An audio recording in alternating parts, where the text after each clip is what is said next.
Graças a Deus, meus irmãos, Igreja do Senhor Jesus, quero saudá-los na santa paz do Senhor. Quantos dizem amém por isso? Amém. Pegue a sua Bíblia, por favor, já engatilha essa arma poderosa no primeiro livro dos Reis, no capítulo 17.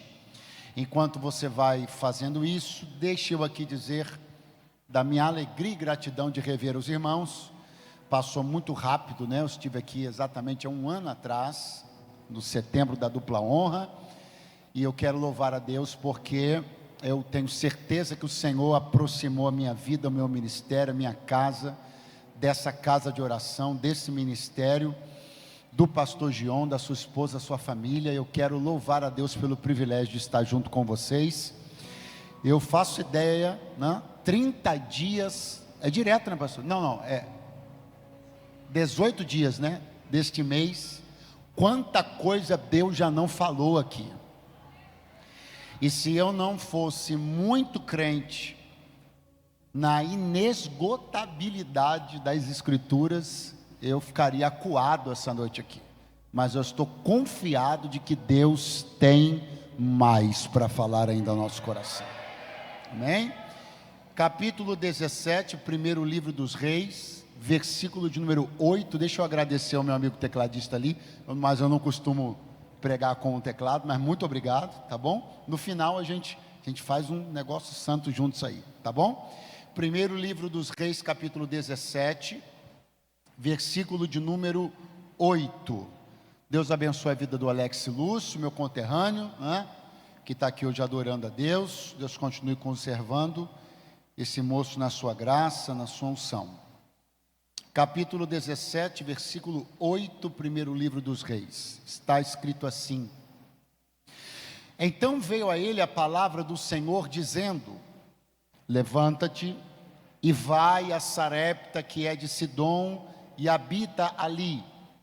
Eis que eu ordenei a uma mulher viúva que te sustente. Você diz amém.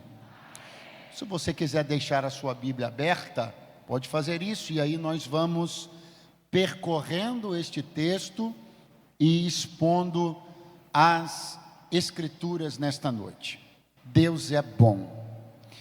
Meus irmãos, eu tenho certeza que a grande maioria de vocês aqui está familiarizada com a história do profeta Elias, mas falando aqui muito rapidamente sobre os fatos anteriores a este que nós lemos aqui, Deus levantou um profeta chamado Elias, e esse homem de Deus chamado Elias, ele saiu do interior do país, e chegou na capital do país, em Samaria, com uma palavra de Deus na boca.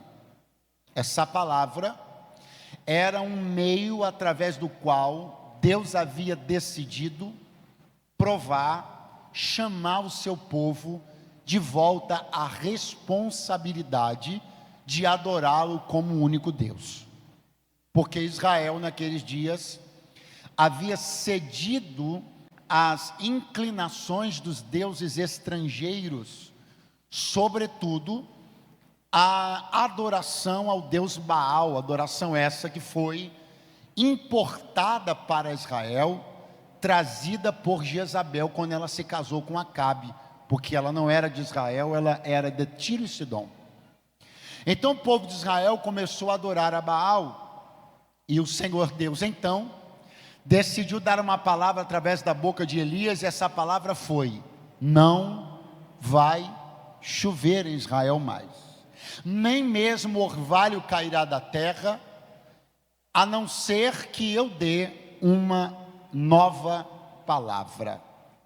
E 3 anos e meio não choveu em Israel, nem orvalho caiu sobre a terra, até que o povo voltou-se para Deus e voltou a dizer: só o Senhor é Deus. Graças a Deus. Quando Elias deu esta palavra, as autoridades de Israel, a saber, o rei Acabe e Jezabel, se levantaram imediatamente contra ele. E o Senhor Deus olhou para Elias e falou assim para ele: agora que você deu essa palavra, esconde-te. Eu acho importante pontuar isso daqui, porque normalmente essa atitude de se esconder é vista como uma atitude tomada pelos fracos. A atitude de se esconder é vista como tomada por pessoas covardes. Mas eu acho que você concorda que Elias não era fraco nem covarde, muito menos quem mandou ele se esconder, que foi Deus. Então o que eu estou vendo aqui é que força, intrepidez, unção, autoridade nem sempre significam continuar atacando. Às vezes, a melhor estratégia de Deus para alguma situação pontual é fazer com que eu me esconda. Por quê? Porque Deus não tem prazer só de me usar, Deus também quer me preservar. Se Deus deixasse você continuar atacando, Ele teria te usado uma vez. Mas quando você ataca e Ele te diz, se esconde, Ele garante que poderá continuar te usando depois. Eu queria que você olhasse para alguém do seu lado e diga: Deus não quer só te usar uma vez. Então por isso que Ele te esconde, por isso que Ele te protege, por isso que Ele te guarda, por isso que Ele te diz, refreia a boca, por isso que Ele te diz, vigia com o que você põe na internet, por isso que Ele às vezes diz, abra a boca e profetiza, às vezes Ele diz, cala, fica quietinho na tua casa essa semana, não sai, fica só em oração, porque eu não quero te usar uma vez para nunca mais, eu quero te preservar para continuar te usando. E Elias se escondeu no ribeiro de Querite. E a rotina de Elias basicamente era esta: ele bebia água do ribeiro, comia pão e carne trazidos por um garçom bastante inusitado, um corvo. Até que, por causa do fato de não chover, o ribeiro secou. Mas eu gosto de ainda esclarecer que quando Deus falou para Elias se esconder no ribeiro, Deus deu a ele um ponto de referência. Sabe ponto de referência para você achar um lugar? Deus disse assim: esconde-te no ribeiro de Querite, de frente para o Jordão. Vou repetir: esconde-te no ribeiro de Querite, de frente para o Jordão. Significa que o ribeiro de Querite estava adiante, de frente, melhor dizendo, para o Rio Jordão. Agora você sabe que ribeiros têm uma determinada porção de água, rios têm uma porção de água maior. Logo, se não está chovendo, eu lhe pergunto: quem tende a secar primeiro, o ribeiro ou o rio? Responde, por favor. Vamos de novo. Se o ribeiro tem menos água do que o rio, menos porção e volume de água que o rio, parou de chover, quem tende a secar primeiro, o ribeiro ou o rio? Então significa que quando o ribeiro secou, provavelmente o Rio Jordão ainda não havia secado. E eu fico pensando, se Deus é dono tanto do ribeiro, como do rio, como do mar, se Deus é dono das porções pequenas, das porções médias, das porções grandes, se Deus é dono do dinheiro pouco, do dinheiro médio, se Deus é dono de todo o dinheiro do mundo, se Deus é dono de tudo, por que Deus simplesmente então não colocou Elias no rio em vez de um ribeiro? Porque o rio tinha mais água. Porque Deus não colocou você onde tinha mais em vez de colocar onde tinha menos? Porque Deus não colocou você numa porta maior em vez de colocar você numa porta menor? Afinal de contas, todas as portas são dele. E aí eu fico me perguntando, porque um Deus que tem tudo e pode tudo, direciona os seus homens e mulheres, direciona os seus profetas para ribeiros, quando poderia direcioná-los para rios? Por que é que Deus, que sabe quando tudo vai secar, já não me manda para um lugar que vai demorar mais a secar, do que me mandar para um lugar que vai secar mais rápido, quando não chover mais?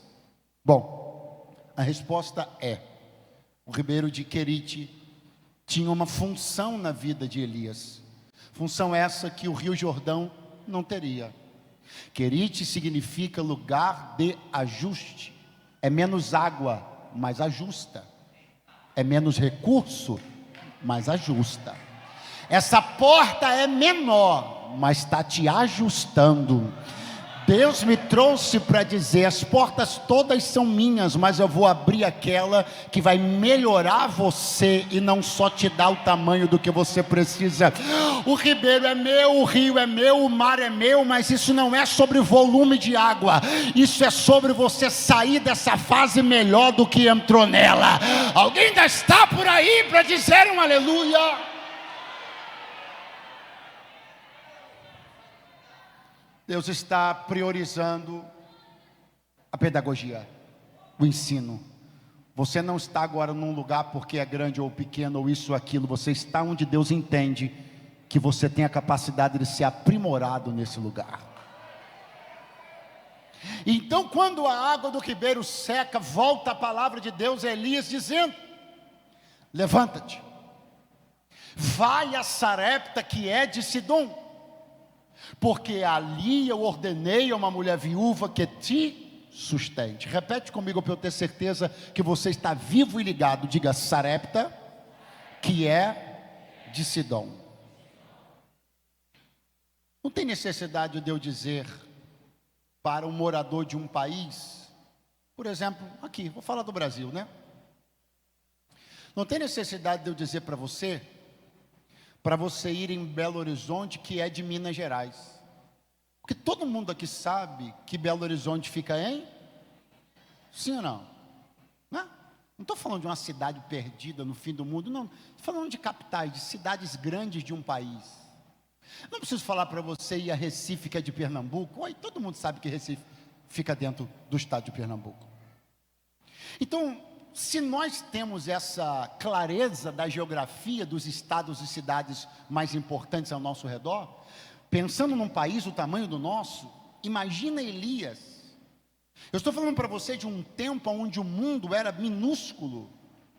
Então o que eu estou dizendo para você é que, em tese, não seria necessário Deus dizer para Elias: Sarepta, que fica em Sidom. Bastaria Deus dizer para Elias: vai para Sarepta, e ele saberia onde é Sarepta. Primeiro porque era uma cidade, um país, Tiro e Sidom, vizinho de Israel, não era longe. Segundo porque, já disse, o mundo era desse tamaninho, então obviamente as pessoas conheciam as cidades grandes ao redor. Não precisava do ponto de vista geográfico, mas precisava do ponto de vista profético e espiritual. Deus estava fazendo questão de lembrar uma coisa para Elias. Qual coisa, pastor? Eu vou dizer agora. Eu estou levantando uma mulher para sustentar você. Glória a Deus. Estou levantando uma pessoa para sustentar você. Aleluia. Ela é de Sarepta. Glória a Deus. Sarepta fica em Tiro e Sidom. Sim, Senhor. Ok. Ah, tá, entendi. Quando você olha para as Escrituras, eu já disse isso há pouquinho, vou repetir. Quando você olha para as Escrituras, não é para o livro do A, do B, não, na Bíblia mesmo, você vai descobrir que a Jezabel, quem eu falei? Aí eu vou abrir um parênteses. A Jezabel, que era a arqui-inimiga de Elias, a Jezabel que introduziu a cultura e a adoração a Baal dentro de Israel, a Jezabel que matava profetas e que disse: amanhã a cabeça de Elias não está em cima do pescoço. Essa Jezabel, a Bíblia diz que Jezabel era sidônia. Eu estou dizendo para você que a viúva de Sarepta morava no mesmo país que Jezabel saiu. Eu estou dizendo para você que exatamente do mesmo país aonde veio a maior adversária de Elias, também veio sua maior aliada. E eu fico pensando, porque Deus tem prazer em fazer coisas assim, deve ser para mostrar que Sidom é dele, Israel é dele, Pernambuco é dele, Maceió é dele, o Rio de Janeiro é dele, e para provar uma outra coisa, o quê? Que só para fazer um negócio, para deixar Satanás com raiva dos lugares onde saíram teus piores opositores, Deus vai levantar teus maiores aliados. Se alguém ainda estiver por aí, pegue a mão da pessoa pessoa que está do seu lado, diga para ele: de onde saíram seus maiores opositores, Deus vai levantar os seus maiores aliados.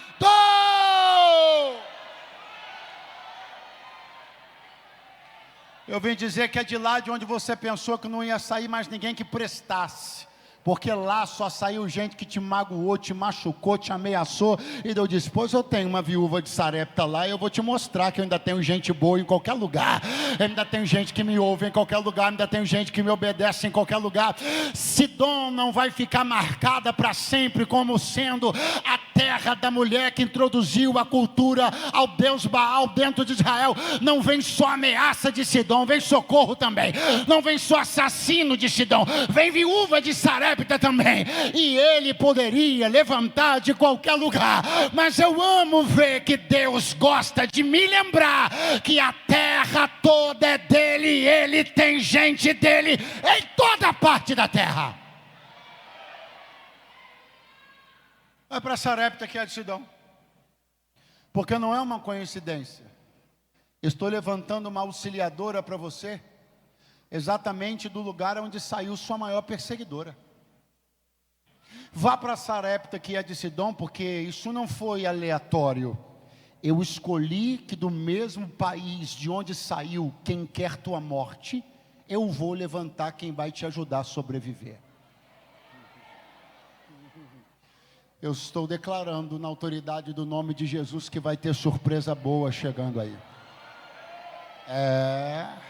De alguns lugares e contextos de onde você pensou que só vinha ameaça, deslealdade, traição, Deus me trouxe para dizer: vou fazer surpresa, vou levantar aliados, provedores, conciliadores, gente amiga, parceiro de oração, dos lugares mais improváveis. E se alguém, por favor, acredita nesta palavra, libera um grito de glória a Deus, que só aqui em Maceió que tem.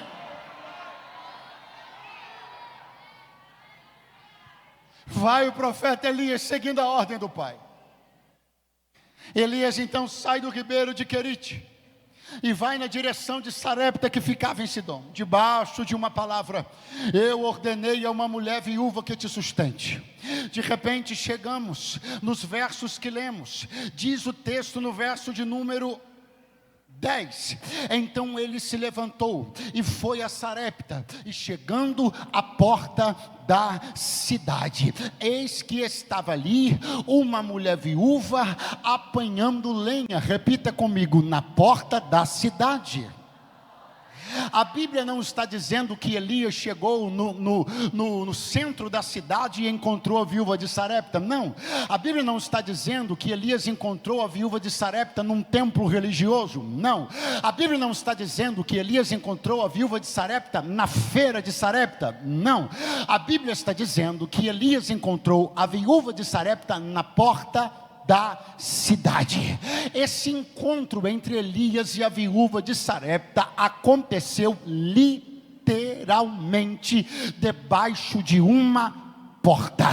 Este encontro entre Elias e a viúva de Sarepta aconteceu debaixo de um portal, bem na porta de entrada da cidade. Agora preste atenção, porque isto aqui é maravilhoso.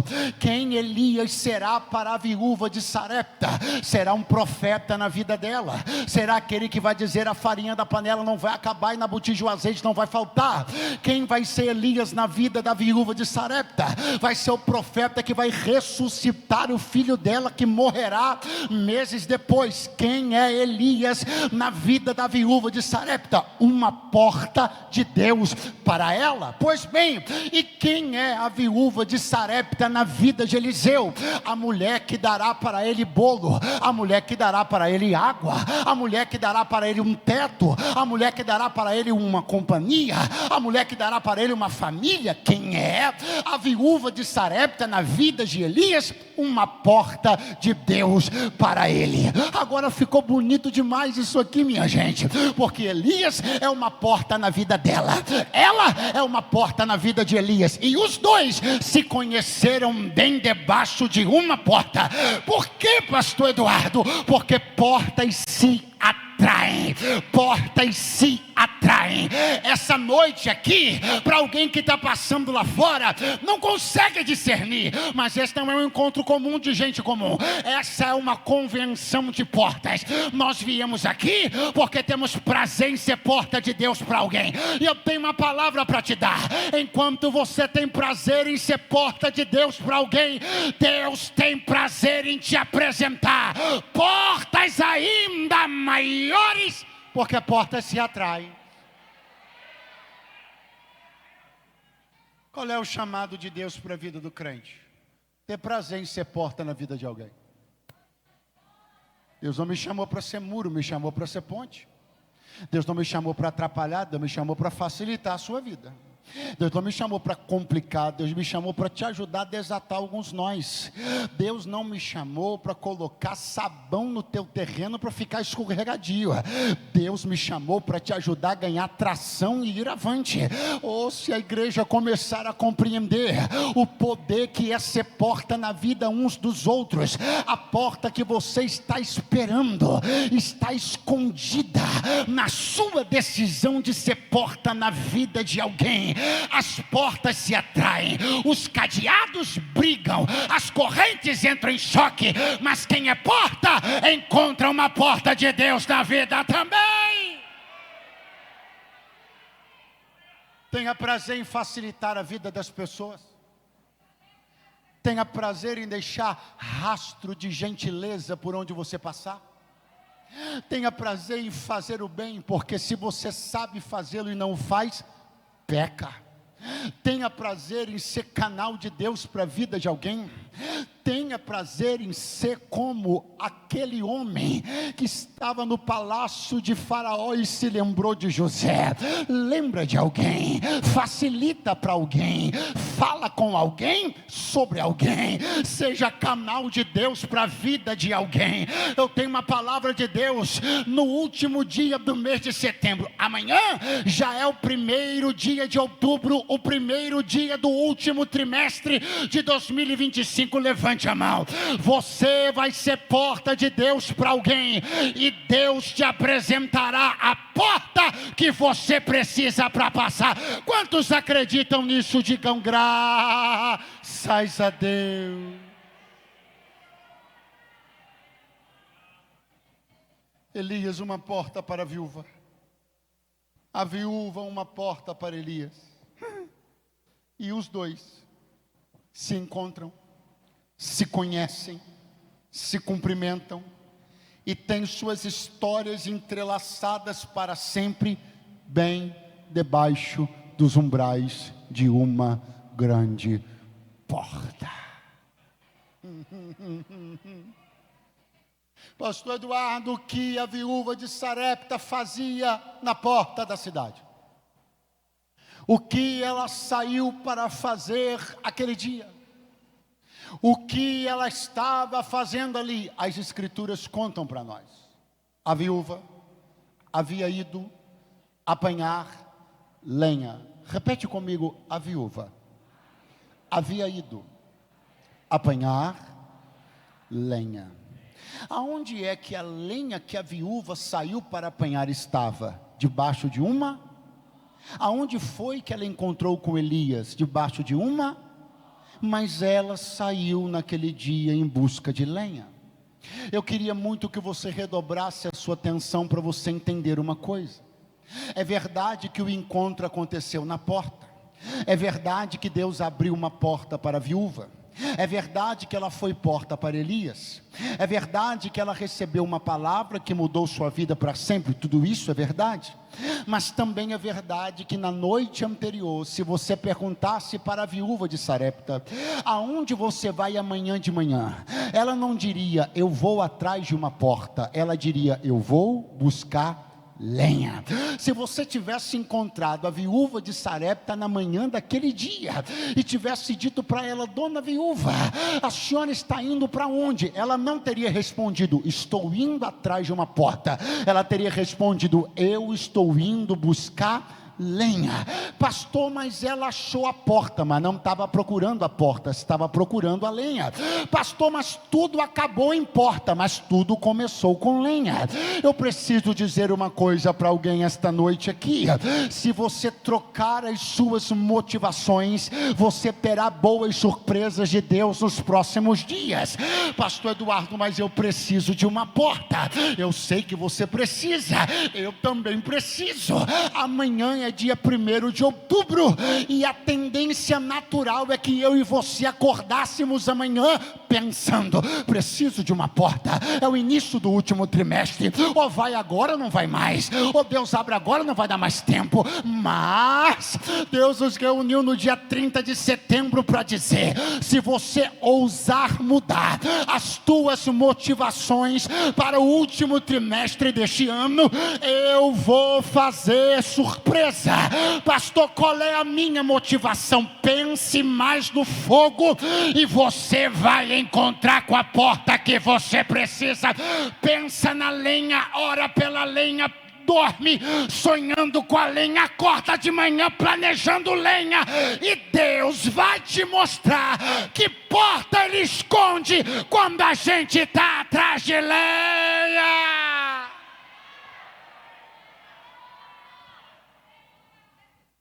É só uma questão de mudar a perspectiva. É só uma questão de mudar a prioridade. É só uma questão de mudar a motivação. É só uma questão de dormir essa noite pensando como você mantém o fogo aceso no mês de outubro, porque a sua preocupação é: como eu vou achar a porta de outubro?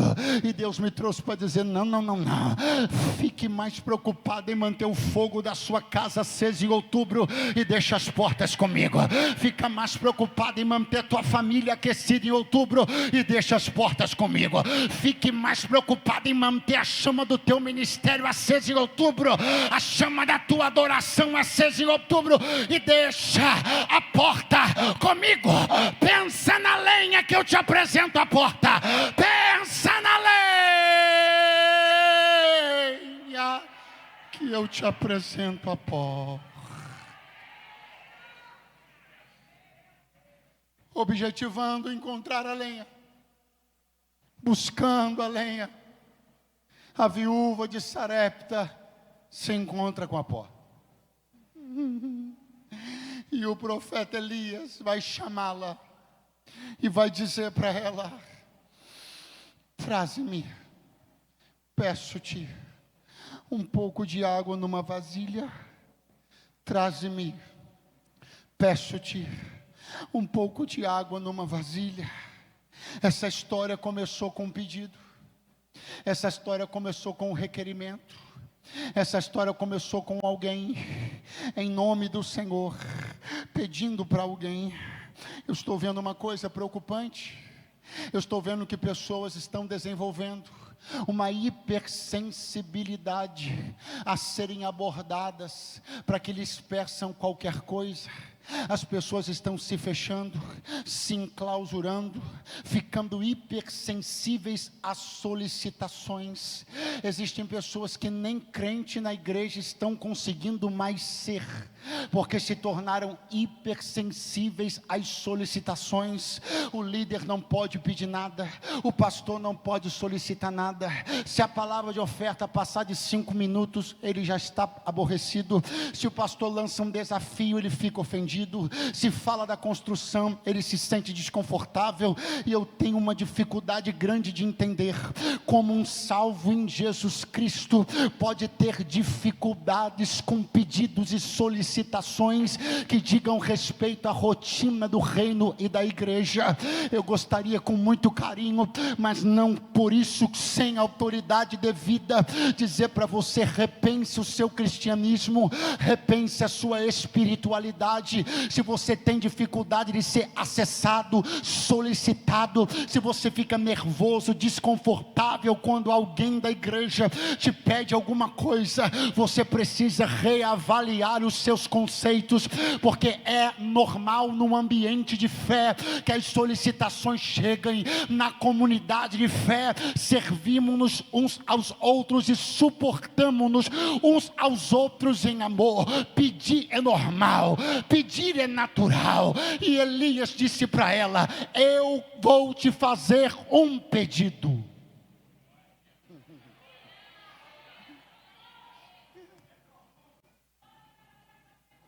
Traze-me, peço-te. Traze-me, peço-te. Eu estou me lembrando do que Deus falou para Elias lá no ribeiro. Deus falou para Elias: eu ordenei a uma viúva que te sustente. A notícia que Deus deu para Elias foi: eu dei uma ordem para ela. Eu dei uma ordem para ela. Aí Elias se encontrou com ela e disse: eu quero te fazer um pedido. E Deus tinha dado uma, muito fraco. Alguém ainda está por aí, diga amém? Eu não vou demorar, escute aqui. Deus tinha dado uma, todos estão me ouvindo bem? Deus tinha dado uma, e Elias chegou dizendo: eu quero fazer um, mas Deus não tinha dado uma. E por que ele está fazendo um? É porque Elias entendeu uma coisa que, por mais simples que seja, tem profeta que ainda não entendeu. Deus é Deus, profeta é profeta. Deus dá ordem, profeta faz pedido. Gentileza ainda abre porta. Pastor, mas Elias é quem tem a unção. É, mas nem por isso vai deixar de ser gentil. Pastor, mas ela é uma porta que Deus já deu uma ordem. É, nem por isso Elias vai meter o pé na porta. A verdade é que Elias tinha em mente uma coisa que muda tudo. O Senhor falou para ele: Elias, eu ordenei a uma mulher viúva que te sustente. Deus não disse para Elias: ela vai te dar um copo d'água. Deus não disse para Elias: ela vai te dar um pix. Deus não disse para Elias: ela vai te dar um bolo. Deus disse para Elias: ela vai te sustentar. Então Deus disse para Elias: você vai conviver com ela. Elias tinha em mente que ele precisava saber chegar. Por que ele precisava saber chegar? Porque ali haveria um convívio. Não é um prato, é convívio. Não é um pix, é convívio. Não é água num copo para nunca mais, é convívio. E se eu vou conviver com ela, eu vou saber chegar para saber ficar e depois saber sair. Eu quero dizer uma coisa para que você entenda. Eu vou dizer calmamente, brandamente.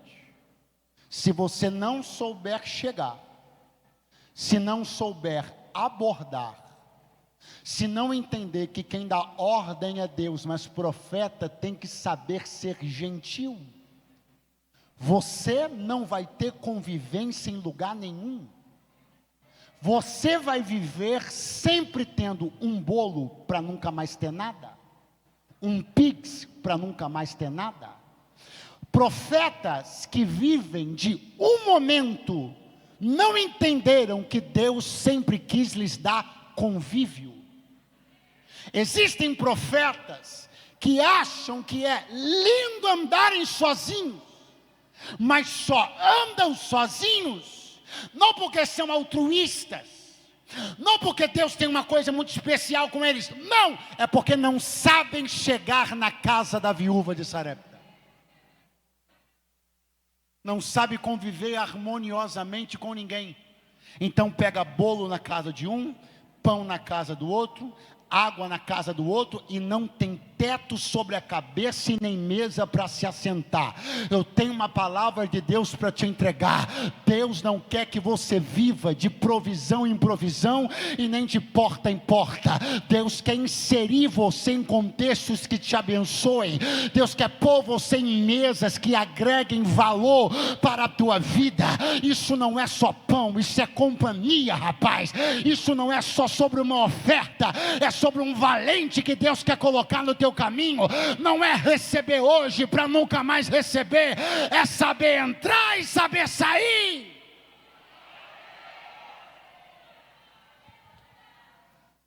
Eu estou pedindo, eu quero fazer um pedido, porque eu estou entendendo que o que Deus mandou eu fazer aqui é ter convívio com a senhora e com seu filho. Porque se Deus quisesse que Elias tivesse apenas uma provisão, Deus continuava usando o corvo. Se fosse só por pão, Deus continuava usando o corvo. Se fosse só por comida, Deus continuava usando o corvo. Se fosse só por pix, Deus continuava usando o corvo. Ele me trouxe para dizer: estou querendo te dar uma mesa e você não está entendendo. Estou querendo te dar convívio e você não está sabendo chegar. Estou querendo te dar chaves de corações e você só está olhando os bolsos. Não vai embora agora que vai ficar chato. Deus me trouxe para dizer: você poderia estar com mais convivência, poderia estar tendo relacionamentos, poderia ter mesas para se assentar, poderia ter tetos sobre a tua cabeça, mas você diminuiu a minha atuação a provisões isoladas, porque eu abro uma porta e você quer entrar com o pé nela. Por quê? Porque você tem autoridade, porque você tem unção, porque você tem dons, mas é péssimo de relacionamento. Um aleluia, um glória a Deus lá no Kids.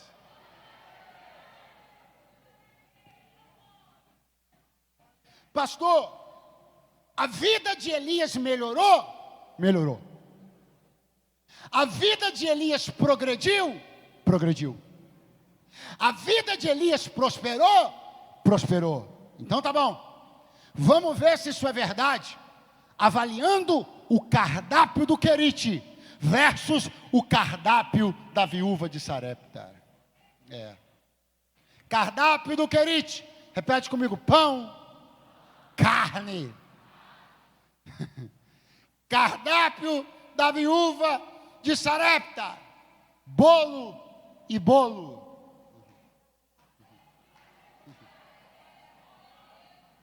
Pastor Eduardo, então não deu certo não. Não teve progresso. Não teve? Não, não teve. Porque se no ribeiro era carne e na casa da viúva é bolo, bolo e bolo. Se não melhorou o cardápio, não teve progresso. Esse aí é o seu problema. Você acha que vida de crente só melhora quando melhora o cardápio. Vida de crente não melhora quando melhora o cardápio. Vida de crente melhora quando melhora a companhia. No Querite tinha carne, mas não tem diálogo, não tem a paz do Senhor, não tem oração. Tem corvo que chega e corvo que sai. Na casa da viúva, o cardápio não era tão bom, mas tinha companhia, joelho dobrado, abraço, tinha gentileza, tinha um menino correndo na casa.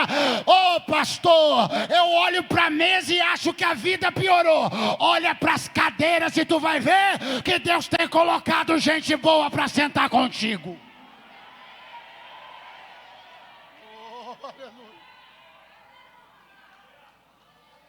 Dá uma boa olhada para você perceber que não é o que você anda comendo, é com quem você anda comendo. Houve tempos na tua vida onde tudo que você tinha era chegada de uma provisão e saída. Chegava e saía, chegava e saía. Deus te mudou de geografia para você não ter que ficar só recebendo de quem você não pode dialogar, recebendo de quem você não pode se relacionar, recebendo de quem você não pode ter comunhão, Então na próxima estação da tua vida, que é essa que eu vim profetizar, alguém levantou a mão lá atrás, que é essa que eu vim profetizar, vai ter pão, vai ter mesa, vai ter companhia, vai ter gente boa do teu lado. Alguém está aí para dar um glória a Deus bem forte? Aleluia. Traze-me, peço-te, numa vasilha um pouco de água para que beba. Ela prontamente vira as costas e vai na direção de casa, porque isso não era um problema, ela tinha água. Repito para você não esquecer, a chuva tinha parado em Israel, em Sidom chovia. Então, obviamente, ainda que a escassez de Israel em algum momento refletirá na economia de Sarepta e das cidades vizinhas, mas água tinha lá. Então, quando Elias falou água, ela disse, é para já.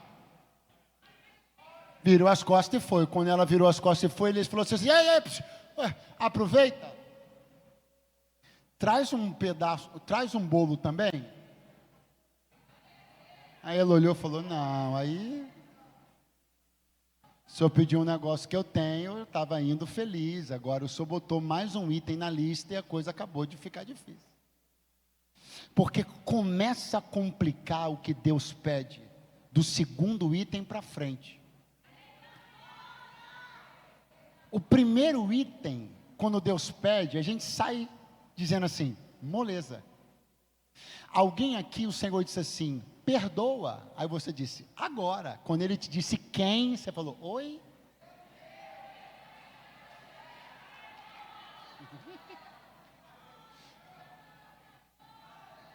Ela olhou para ele e disse assim, o quê?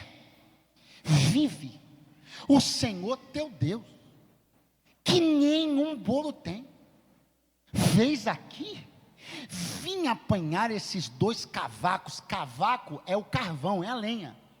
Eu vim aqui apanhar esses 2 cavacos. Eu estou indo para minha casa, vou fazer um bolo para dividir com meu filho. Vamos comer e vamos morrer.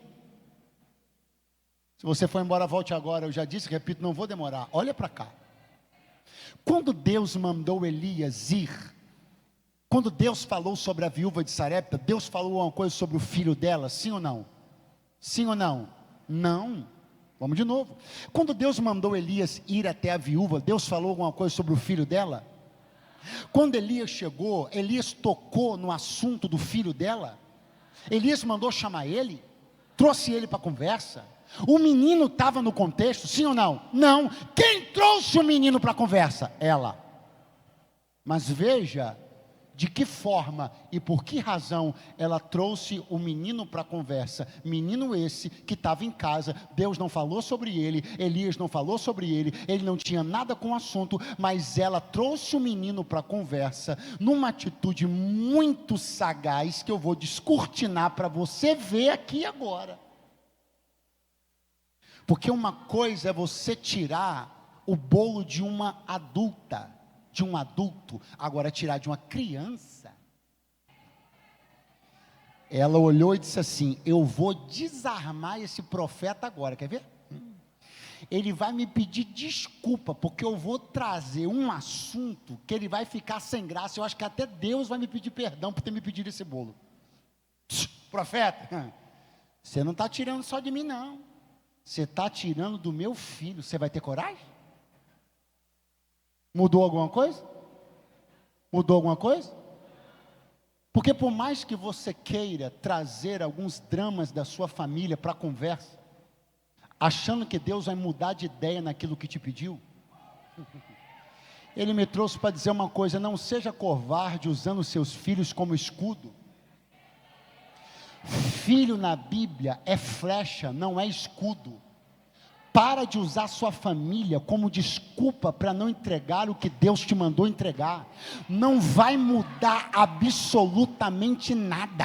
Se você está achando que Deus vai te pedir desculpa depois de você falar das tuas crianças, se você está achando que Deus vai dizer que errou o endereço depois que você disser como está a tua conta bancária, Ele me trouxe para dizer, não me confunda com os homens. Eu não vim te trazer mais um problema, eu vim resolver os problemas que você tem.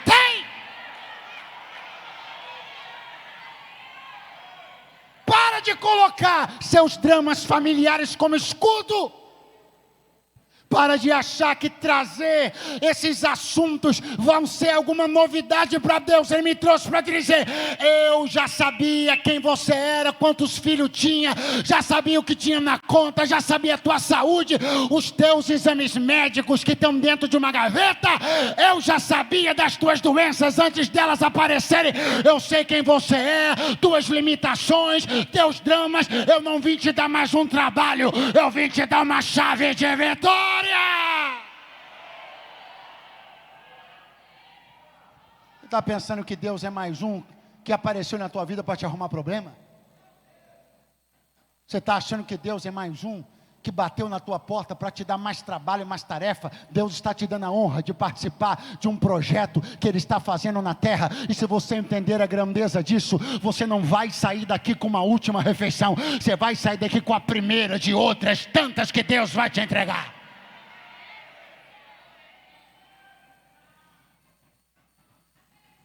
Você tem coragem de tirar bolo de um menino? Chantagem emocional. Ah, viúva de Sarepta, você está achando que está lidando com quem? Você está lidando com Deus? Você acha que vai chantagear Deus emocionalmente? Fazendo aquela carinha de gato do Shrek para Deus? Eu não posso te dar, porque esse bolo é o último. Ele é o muito fraco. Ele é o. Ele disse assim, ó, faz o seguinte. Faz conforme você falou, ou seja, pega os cavacos, vai em casa, faz o bolo. Muda só uma coisa. Traz primeiro para mim. Nós temos duas palavras antagônicas. Presta atenção. Uma está na boca da viúva, uma está na boca do profeta. Palavras antagônicas. Quais são essas palavras? Último e primeiro. Só que nós estamos falando de duas pessoas, duas bocas, duas palavras e o mesmo bolo. Vou de novo. Duas pessoas, duas bocas, duas palavras e o mesmo bolo. O mesmo bolo que na boca da viúva tem nome de último, na boca de Elias tem nome de... Aí, por definição, por semântica, o último é o último. Não tem nada depois do último, sim ou não? Sim ou não? Por semântica, depois do primeiro, necessariamente tem que vir mais um. Então, a viúva está dizendo, último. E Elias está dizendo, pois depois desse, não tem mais nada. Se você pegar esse, trouxer para mim, eu mudo o nome dele. Não é mais o último, é o primeiro. E se ele é o primeiro, necessariamente vem mais bolo depois dele. Eu vim liberar uma palavra para quem está com graça de Deus ainda e força para levantar a mão. Se este bolo trocar de mão, ele vai deixar de ser o último e vai passar a ser o primeiro. Se você tiver coragem de entregar o que Deus está te pedindo, Ele vai tirar a finitude e vai dar continuidade para essa história.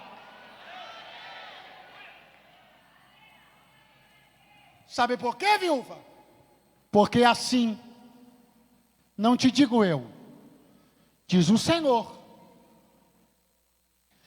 a farinha da panela não vai acabar. Não, acho que você ouviu, deve ter ouvido eu dizer batatinha quando nasce esparrama pelo chão. Vou tentar de novo. Assim diz o Senhor, a farinha da panela não vai acabar.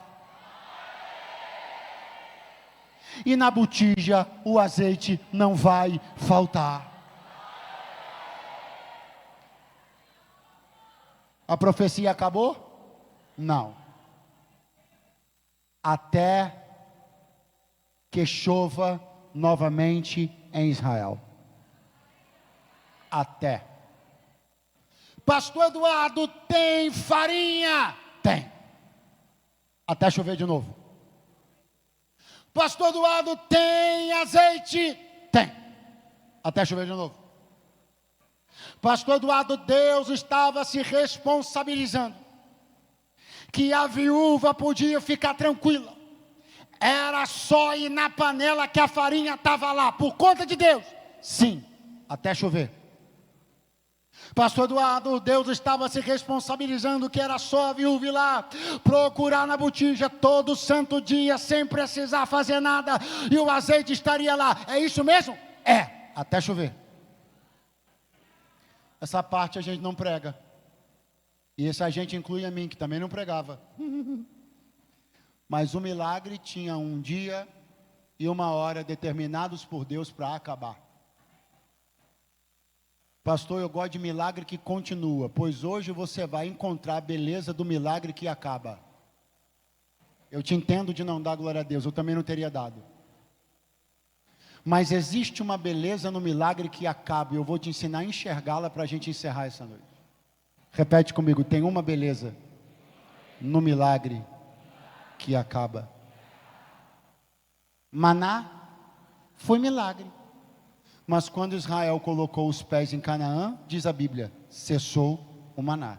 A beleza do milagre que acaba. Porque se o maná acabou, é porque a terra mana leite e mel.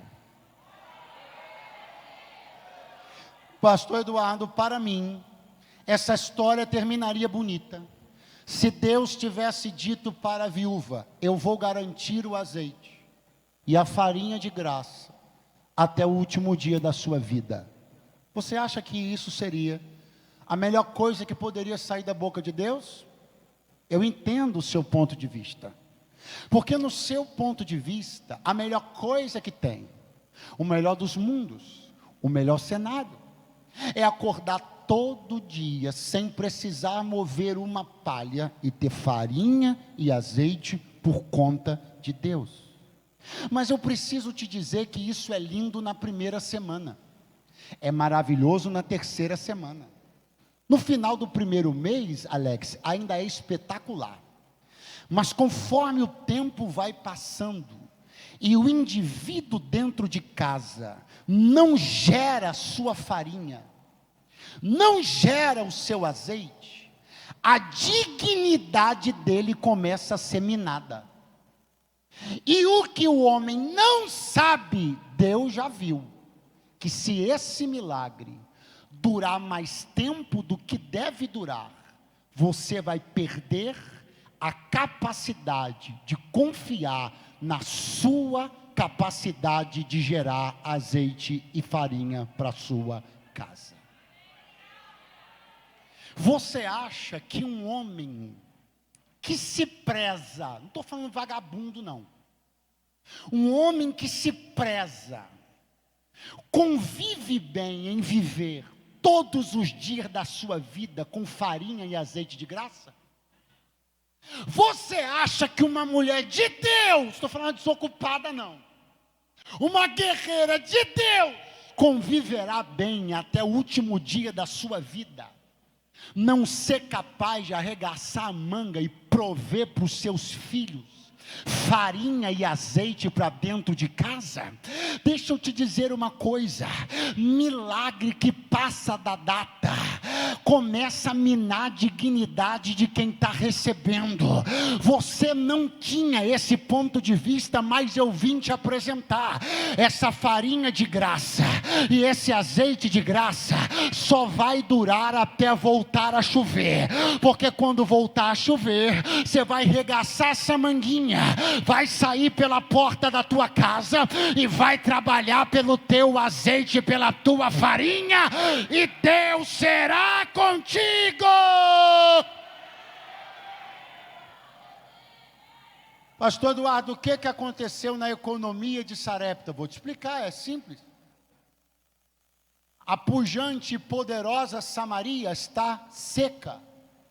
Israel, o grande país vizinho, está seco. Em Sarepta chove, mas a sequidão de Israel reflete na economia de Sarepta. Tanto é que a viúva tinha água, mas só tinha um bolo. Porque a pobreza de Israel começou a refletir em Sarepta. Aí o Elias falou para ela: quando voltar a chover em Israel, e eu estou te explicando, quando voltar a chover em Israel, a economia de Sarepta floresce de novo. Quando começar a chover em Israel, vai ter emprego em Sarepta de novo. Quando começar a chover em Israel, o mercado de Sarepta aquece de novo. Então, quando começar a chover lá, a senhora dona viúva vai pegar esse menino, e você, seu filho, e Chuva e Deus vão construir uma história de sucesso nessa cidade. Porque eu não vim pregar para quem quer azeite e farinha de graça a vida inteira. Eu vim pregar para quem está recebendo uma provisão só enquanto não chove, porque quando voltar a chover, eu vou prosperar nessa cidade. E se alguém vem comigo nessa palavra, libera um grito de glória a Deus agora.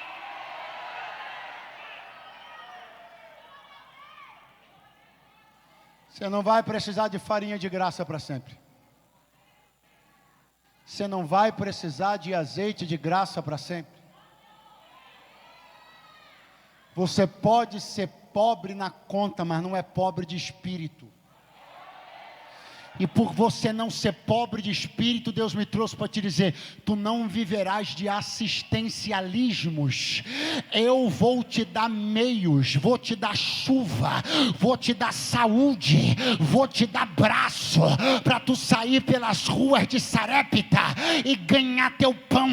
E eu serei contigo, e comprar teu azeite, e eu serei contigo, e eu farei na tua vida outros milagres. Mas desse aí, tu não vai precisar mais, porque eu vou fazer chover sobre Israel outra vez.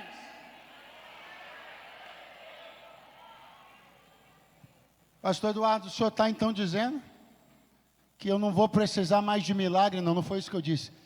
Eu disse que você não vai mais precisar desse milagre. Eu estou dizendo que Deus vai prover farinha e azeite de graça em outra casa, porque na sua não vai mais ter necessidade. Aleluia. Vamos. Alex, você pode nos abençoar para a gente encerrar? Pode, aleluia. Eu vejo os filhos de Israel passando para o outro lado do mar da Galileia, do mar vermelho, e eu estou vendo os carros e cavaleiros de Faraó no meio do mar, e o Senhor dá uma palavra: os inimigos que hoje vistes Israel, nunca mais os vereis para sempre. Vocês vão ter amorreu para pelejar, vão ter filisteu para pelejar, vocês vão ter cananeu para pelejar. Egípcio nunca mais será problema para vocês. Você vai superar essa, outras virão, mas essa aí, Deus te dará vitória total nela. Quem acredita, dá um pulo dessa cadeira agora, fica de pé do seu lugar, porque o milagre vai acabar para uma fase nova começar na tua vida.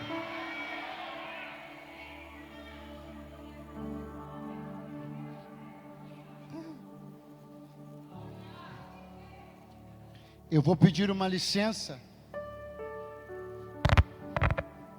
para pensar um cenário absolutamente provável.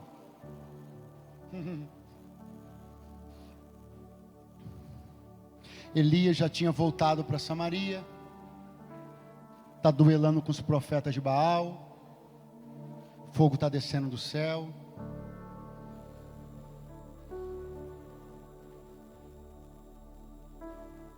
Ele está mandando o menino ver o que tem no céu. O menino está falando que tem uma pequena nuvem. Enquanto isso, lá em Samaria, lá em Sarepta, a viúva de Sarepta acordou de manhã e foi fazer o que sempre fez: dar uma olhada na provisão que nos últimos meses batia impreterivelmente todo dia por conta de Deus. Levantou a panela, não tinha farinha. Olhou no fundo da botija, não tinha azeite. O menino chega com a mão no estômago para tomar café da manhã. Olha na panela, não tem farinha. Olha na botija, não tem azeite. Olha para a mãe, mãe, diz: mãe, Deus abandonou a gente. A mãe vai olhar para o menino e vai dizer: não, Deus está com a gente de um jeito diferente a partir de hoje.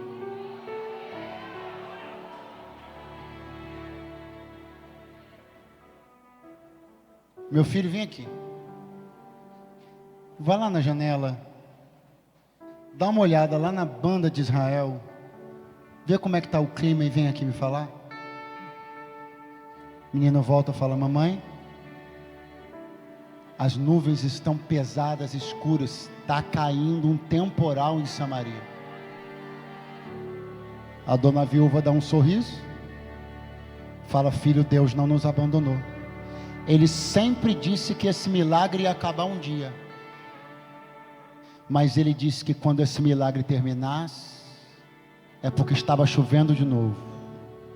E se está chovendo de novo, amanhã de manhã, eu e você vamos correr atrás do que é nosso nessa cidade. Amanhã de manhã nós vamos empreender, negociar, vamos crer, vamos bater, e Deus vai fazer baracante o releproma.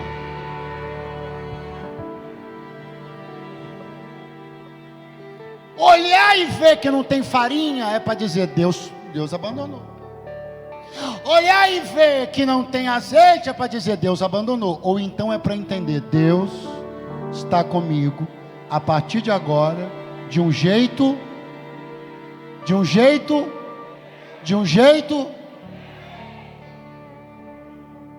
fazer cessar a farinha e o azeite.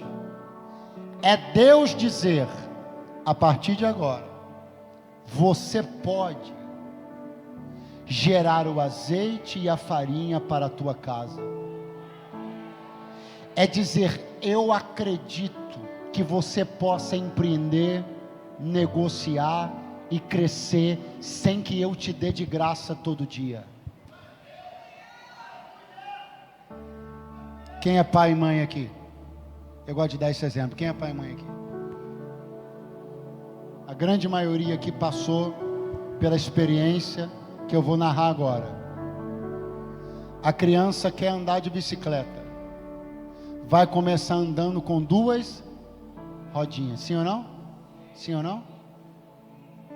Chega um dia em que o pai vai lá, pega a chave, tira uma rodinha. Ele tirou, não tirou? Isso não é uma subtração? Não é tirar?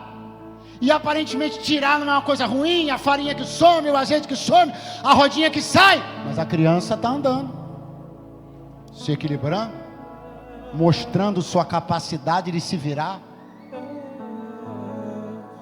No outro dia, vai tirar a outra rodinha.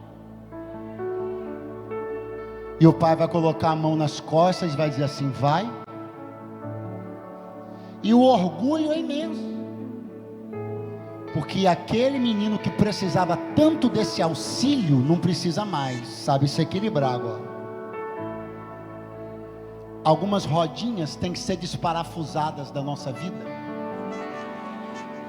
para a gente não desenvolver atrofias e dependências que vão diminuir a nossa capacidade de ser, de conquistar, de crescer.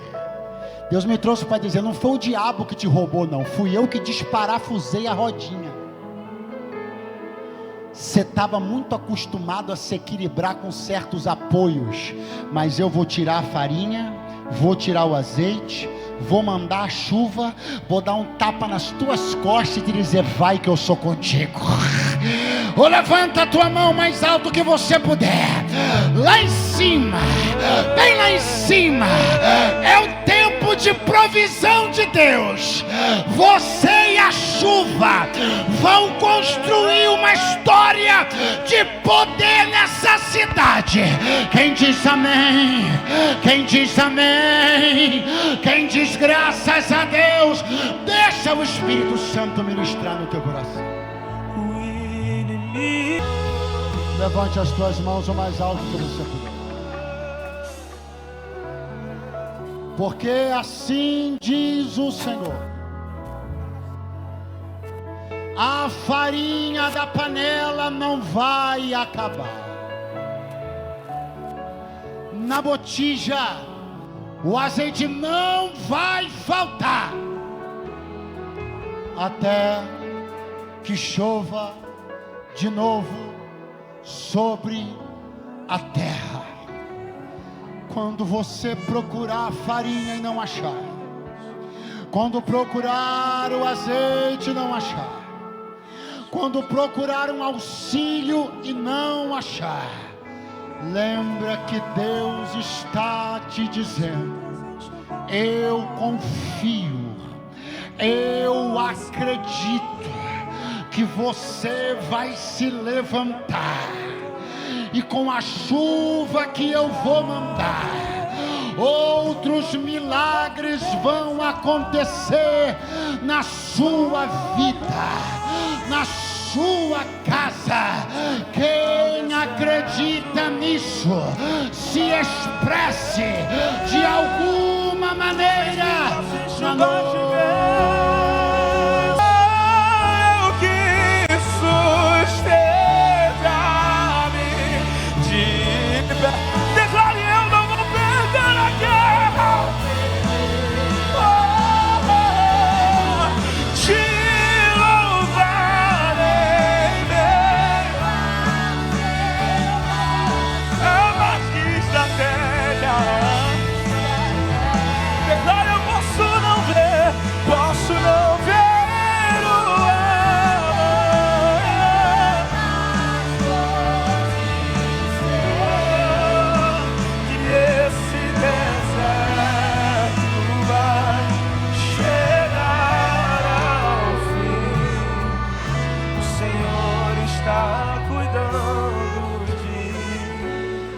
Consegue aplaudir ao Senhor Jesus essa noite?